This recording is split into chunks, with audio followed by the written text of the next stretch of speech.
آج بات کریں گے اس دن کی جس دن کعبے کا طواف رک گیا تھا، مسجد الحرام کی دیواریں خون سے رنگ گئی تھی، 300 شدت پسند جنگجو مسجد الحرام کے اندر داخل ہو گئے تھے اور 1000 معصوم لوگوں کو جو عمرہ کرنے آئے تھے ان کو بندی بنا دیا گیا۔ اور پھر ایک شخص نے اپنے ساتھی کی طرف اشارہ کیا اور بولا کہ امام مہدی آ چکے ہیں، قیامت کا وقت قریب ہے، اور اگر تم سچے مسلمان ہو تو آگے آؤ اور ہمارے امام مہدی کی بیعت کرو۔ کعبہ شریف کو ہم جب بھی یاد کرتے ہیں آنکھیں نم ہو جاتی ہے۔ جب کوئی انسان حج پہ جاتا ہے، عمرے پہ جاتا ہے، اس کو خانہ کعبہ دیکھ کر کے کتنا سکون ملتا ہے۔ ایک دن ایسا بھی آیا تھا 1979 میں خانہ کعبہ کا طواف رک گیا تھا۔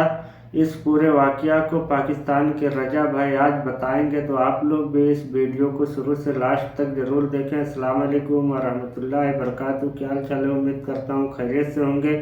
آپ سبھی لوگوں کا ایک اور نیو ویڈیو میں خوش آمدید۔ چینل پہ پہلی بار آئیں تو پلیز چینل کو سبسکرائب کر کے بیل آئیکن پریس کر لیں تاکہ آنے والی ہر ویڈیو کا نوٹیفیکیشن آپ لوگ کے موبائل پہ پہنچتا رہے۔ چلتے ہیں پہلے ویڈیو کو دیکھ لیتے ہیں، گفتگو برقرار رہے۔ جی دوستو، آج ہم ہسٹری کے ایک ایسے چیپٹر کو پڑھیں گے جس کی وجہ سے سعودی عربیہ کی سیاست اور اس کا سوشل لینڈسکیپ ٹوٹلی چینج ہو گیا۔ آج ہم بات کریں گے آن دا سیج آف مکہ 1979۔ اس واقعے کو سمجھنے کے لیے ہمیں 1970s کے سعودی عربیہ میں جانا پڑے گا۔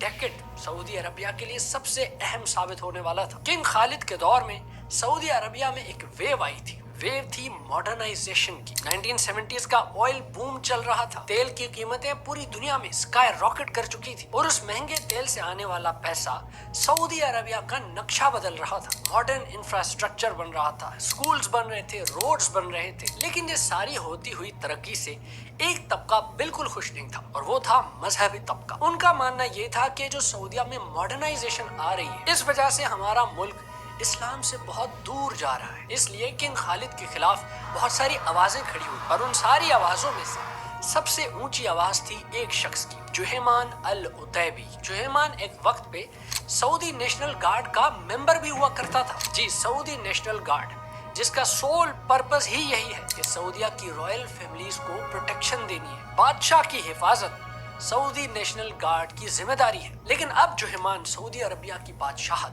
یعنی ان کی مونارکی کے خلاف کھڑا ہو گیا تھا، اور اس کا مقصد ایک ہی تھا، یہ ماڈرنائزیشن کی وجہ سے جو اسلام سے دوری آ چکی ہے وہ ختم اور ایک اسلامک اسٹیٹ قائم ہو جائے، اور وہ تبھی ہو سکتی ہے جب سعودیہ میں بادشاہت ختم ہو جائے۔ جہیمان العتیبی کا یہ ماننا تھا کہ اس کا بہنوئی محمد ابن عبداللہ قحطانی نعوذ باللہ امام مہدی ہے، اور ایسا بالکل نہیں ہے کہ قحطانی کو مہدی ماننے والا صرف ان کا سالہ ہی تھا۔ جی نہیں، اس مرشد کے اور بھی بہت سارے مرید تھے جو یہی مانتے تھے کہ قحطانی امام مہدی ہے۔ اس کے مریدوں کا ماننا تھا کہ قحطانی اس دنیا میں پورے مسلمانوں سے کرپشن کو ختم کرنے کے لیے آیا ہے، اور سعودی عربیہ میں جو بادشاہت چل رہی ہے اس کو بھی ختم کرنے کے لیے آیا ہے۔ مرید یہ کہتے تھے کہ اس بادشاہت نے ماڈرنائزیشن کے چکر میں یو ایس جیسے طاغوتوں سے دوستی بنا لی، اور پھر آخر وہ دن آ گیا۔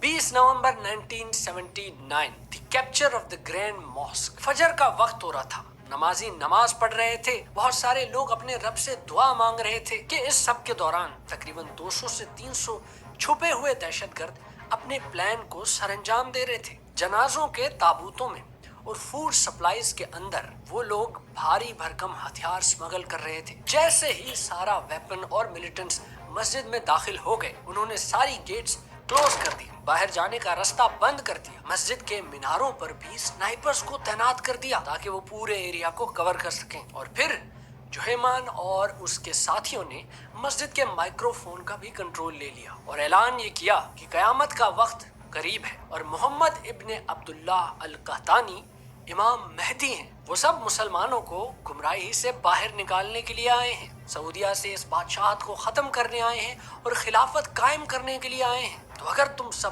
سچے مسلمان ہو تو آؤ اور امام مہدی کی बैयत करो। हॉस्टेज बनाए हुए लोगों को एक वार्निंग दी गई थी कि अगर किसी ने भी भागने की कोशिश की तो वो मारा जाएगा।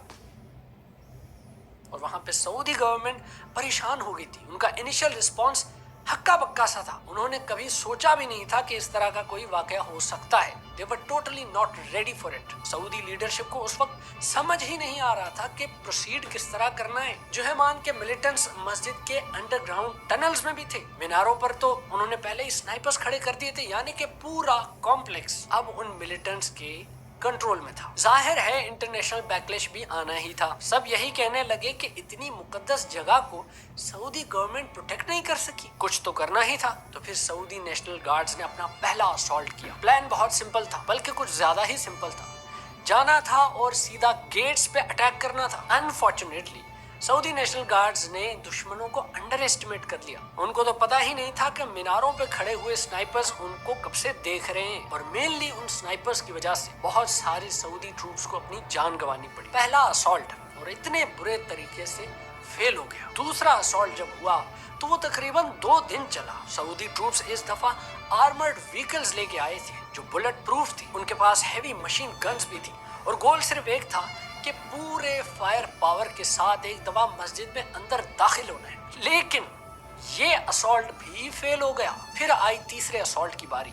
सऊदी ट्रूप्स ने मस्जिद के अंडरग्राउंड टनल से इंटर होने की कोशिश की, लेकिन फिर से उन्होंने दुश्मनों को अंडर एस्टिमेट कर दिया। जुहैमान के साथियों को पता था कि सऊदी ट्रूप्स इस रास्ते से आने की कोशिश तो जरूर करेंगे, तो उन्होंने पहले ही सोल्जर्स के लिए बूबी ट्रैप्स बिछा दिए, जहां से जैसे ही सोल्जर्स गुजरते तो जोरदार धमाका हो जाता। और इस तरह जब तीसरा अटेम्प्ट भी फेल हो गया तो सऊदिया ने फ्रांस से मदद करने को कहा। क्लियरली सऊदिया गवर्नमेंट को अब समझ आ गई थी कि इस सिचुएशन को हैंडल करने के लिए उनके पास कोई एक्सपर्टीज नहीं है। फ्रेंच स्पेशल फोर्सेस GIGN जब पहुंची तो उन्होंने सऊदी ट्रूप्स को एडवाइजरी सपोर्ट किया। फिजिकली तो वो मस्जिदुल हराम में दाखिल हो नहीं सकते थे फॉर ऑब्वियस रीजंस। रूल है कि कोई गैर मुस्लिम, कोई नॉन मुस्लिम मस्जिदुल हराम के अंदर एंटर नहीं हो सकता। तो इस फ्रेंच फोर्स का काम एक ही था, गाइड करना, बताना कि क्या करना है क्या नहीं करना, प्लान बनाना और उस प्लान को एग्जीक्यूट करवाना। और फिर फ्रेंच कमांडोज ने एक नई स्ट्रेटजी एडवाइस की कि let's flood the insurgents with gas and stun grenades. French forces की एडवाइस पे अमल करते हुए सऊदी सोल्जर्स ने मस्जिद के बाहरी फ्लोर में ड्रिलिंग करना शुरू कर दिया। और इस ड्रिलिंग का एक ही मकसद था कि फ्लोर को अंडरग्राउंड टनल से कनेक्ट करना। और फिर जब फ्लोर में इस तरह के होल्स बन गए जिससे बेसमेंट कनेक्ट हो सकती थी तो उन सुराखों में टीयर गैस को डिप्लॉय कर दिया गया। अब उन बेसमेंट्स में बैठे हुए दहशतगर्द जो अपनी पोजीशन संभाले हुए बैठे थे, इतनी ज्यादा टीयर गैस की वजह से उनकी पोजीशंस वीक हो गई। जब काफी ज्यादा टीयर गैस डिप्लॉय कर दी गई तो उसके बाद फिर उन्हीं सुराखों में पानी भी पंप कर दिया गया, जिससे पूरा बेसमेंट पानी से भर गया। जुहैमान के साथियों की हालत बुरी हो गई। कुछ तो वहीं पे मर गए और कुछ तो बाहर भाग के सरेंडर करने आ गए और कुछ क्रॉस फायर में मारे भी गए। जब टीयर गैस और पानी से अंदर बैठे हुए इंसर्जेंट्स की हालत बुरी हो गई तो फिर किया गया आखिरी असॉल्ट। और ये असॉल्ट सक्सेसफुल था क्योंकि इस असॉल्ट में सऊदी ट्रूप्स मस्जिद के अंदर दाखिल होने में कामयाब हो गए। अंदर जाके सऊदी के सोल्जर्स ने जितने भी मिलिटेंट्स थे उनको न्यूट्रलाइज कर दिया और इसी में ही मोहम्मद इब्ने अब्दुल्ला अल कहतानी, जो खुद को इमाम मेहदी कह रहा था, वो भी मारा गया। अलबत्ता जो अपराइजिंग का लीडर था जुहैमान अल उतैबी, उसको जिंदा पकड़ा गया। जिंदा पकड़ने की एक ही वजह थी, उसको मजीद इंटरोगेट करना था। 1 साल के बाद 1980 में उसे सजाए मौत दी गई और उसे पब्लिकली एग्जीक्यूट कर दिया गया सर कलम। उसके बाकी बचे हुए 67 साथियों को भी सऊदी अरबिया के मुख्तलिफ शहरों में पब्लिकली एग्जीक्यूट कर दिया गया सर कलम करके। अगर इस सारे वाक़े की आफ्टर मैथ को देखें तो तकरीबन 1000 लोगों की जानें गई। अन्य रिपोर्ट्स ये कहती हैं कि जिसमें से 500 से 600 लोग सिविलियंस थे। इस इंसिडेंट से पहले सऊदी अरबिया तो मॉडर्नाइजेशन की तरफ जा रहा था, लेकिन इस इंसिडेंट के बाद सऊदी गवर्नमेंट की अप्रोच टोटल 180 डिग्री हो गई। यानी रिलीजियस कंजर्वेटिज्म ज्यादा बढ़ गया, उलमा को ज्यादा एम्पावर कर दिया गया और एक मॉरल पुलिस मुतव्वा भी बनाई गई। उस मॉरल पुलिस का काम यही था कि उन्होंने मेक श्योर करना है कि इस्लामिक रूल्स तरीके से फॉलो किए जा रहे हो। म्यूजिक को कम्प्लीटली बैन कर दिया गया। लड़कियों के लिए अबाए को मैंडेटरी कर दिया गया। पब्लिक स्पेसेस में मर्दों और औरतों की सेपरेशन का सिस्टम भी किया गया। गवर्नमेंट ने मदरसों की फंडिंग भी बढ़ा दी, ज्यादा मदरसे बनाने भी शुरू कर दिए। गोल यही था कि दोबारा कहीं अल्लाह ना करे ऐसा फिर से कोई डिसेंट पैदा हो जाए जो बोले कि सऊदी इस्लाम से बहुत दूर जा चुका है। अब इस वाकये के बाद यूएस और सऊदी की जो एक अलायंस थी वो शेक हो गई थी। जो आपस में रिश्ते थे जो बेहतर हो रहे थे वो अब खराब होने लगे थे। एक एंटी वेस्टर्न सेंटिमेंट लोगों में बढ़ने लगा। सब यूएस को ब्लेम करने लगे कि इनके साथ जब हमने दोस्ती बढ़ाई तो हमारे साथ अच्छा नहीं हुआ। ये जो तागूत है ना, ये सब इन्हीं की वजह से हुआ है। बल्कि एंटी वेस्टर्न सेंटिमेंट इस हद तक बढ़ने लगा कि मजीद एक्सट्रीमिस्ट ग्रुप्स बनने लग गए। By the way, Osama bin Laden was also influenced by the siege of Mecca, और वो भी शदीद एंटी सऊदी मोनार्की था। इस सीज की वजह से सऊदी अरबिया में तकरीबन 40 साल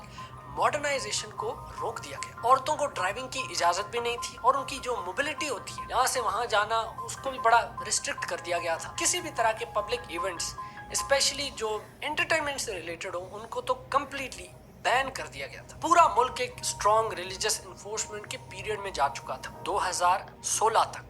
जी हाँ, 2016 तक, क्योंकि 2016 में अब बारी थी द क्राउन प्रिंस मोहम्मद बिन सलमान की। उन्होंने तो सीधा कह दिया है कि मैं सऊदिया को नया यूरोप बनाने वाला हूँ जहाँ टूरिज्म भी बहुत होगा और कल्चरल डाइवर्सिटी भी बहुत होगी।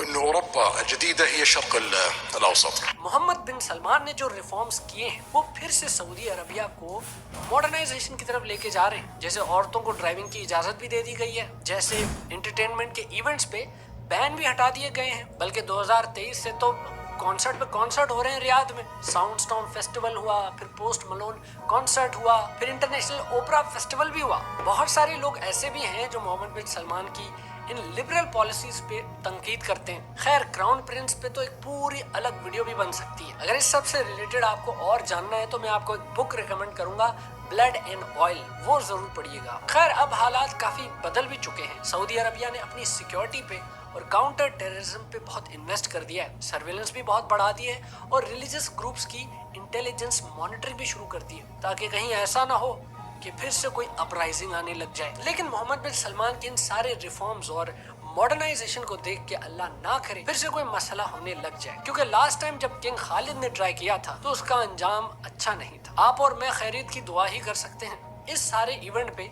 आपका क्या ओपिनियन है, मैं वो जानना जरूर चाहूंगा। तो नीचे कमेंट में अपना ओपिनियन मुझे जरूर बताना। बाकी अगर आपको ये वीडियो इन्फॉर्मेटिव लगी तो सब्सक्राइब का बटन ठोक दो यार। चलो जी, मैं चलता हूँ। अब आपसे होती है किसी और वीडियो में मुलाकात, किसी और बात पे करते हुए तबसरा। तब तक के लिए भाई को दीजिए इजाजत, मैं चला, गुड। दोस्तों, आज के वीडियो में इतना ही। बस आप लोग का इस पूरे वीडियो पे क्या राय, नीचे कमेंट बॉक्स में अपनी राय जरूर दें। वीडियो को अभी तक लाइक नहीं किया तो वीडियो को लाइक कर दें। आपके एक लाइक से यूट्यूब वीडियो को दूसरे तक भेजता है। चैनल पे पहली बार आए तो प्लीज चैनल को सब्सक्राइब करके बेल आइकन प्रेस कर ले, ताकि आने वाली हर वीडियो का नोटिफिकेशन आप लोग के मोबाइल पे पहुंचता रहे। अल्लाह तबारक तआला की बारगाह में दुआ, अल्लाह ताला खाने काबा की हिफाजत अता फरमाए। और आप लोग नेक्स्ट किस टॉपिक पर वीडियो देखना चाहते हैं, नीचे कमेंट बॉक्स में अपनी राय जरूर दें। आप लोग से फिर मिलते हैं किसी नेक्स्ट वीडियो में। अल्लाह हाफिज।